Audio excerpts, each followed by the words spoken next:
नमस्कार प्रणाम। आप सभी के स्वागत बा हमरा यूट्यूब चैनल नरेश राजा मिर्जापुरी में।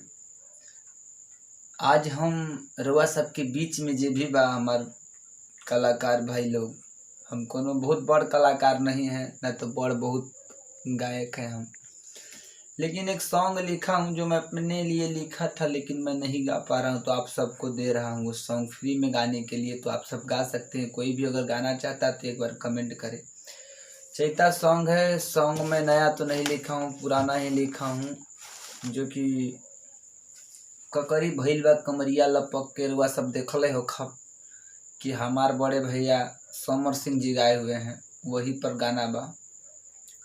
गाना का मुखड़ा सुनिएगा ध्यान से, और अगर जिसको गाना होगा वो कमेंट करके बता सकता है कि भैया मैं गा रहा हूँ, तो गाइए, कोई दिक्कत नहीं है। फ्री सॉन्ग है, जिसको अगर गाना चाहिए फ्री में भी मिल सकता है, ऐसा बात नहीं है। तो सुनिएगा गाना मुखड़ा।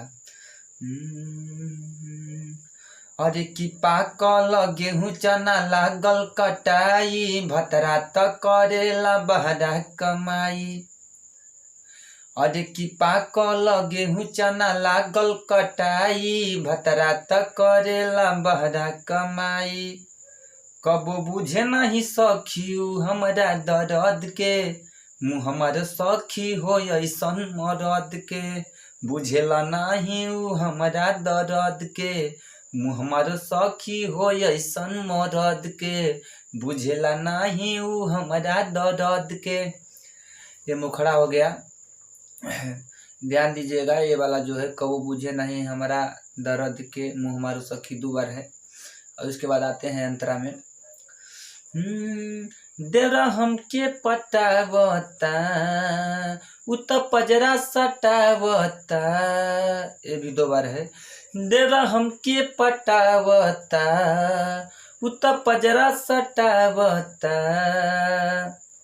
देवरे तो दिल सखी चोलिया खरद के, देवरे तो दिल सखी चोलिया खरद के।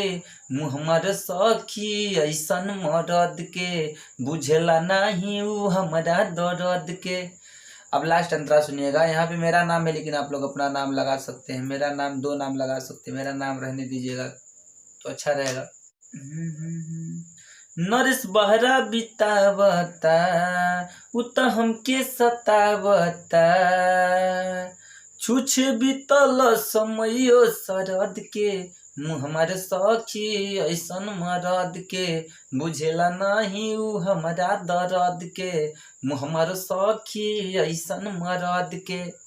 Love you. वीडियो को शेयर कीजिए और लाइक कमेंट करके जरूर बताइए गाना कैसा है। आप लोग को अगर जिसको भी चाहिए गाना ले सकते हैं, फ्री सॉन्ग है भाई लोग। लव यू, प्यार आशीर्वाद बनाए रहे। आप सभी को दिल से लव यू, प्रणाम। आप सबको देखने वाले जितने भी हमारे भोजपुरी भाई बंधु हैं, और जैसे कि आप लोग हमारे भोजपुरी के बहुत सारे कलाकार हैं, सबको प्यार दे रहे हैं, उसी तरह अपने भाई को भी प्यार आशीर्वाद दीजिए। लव यू दिल से।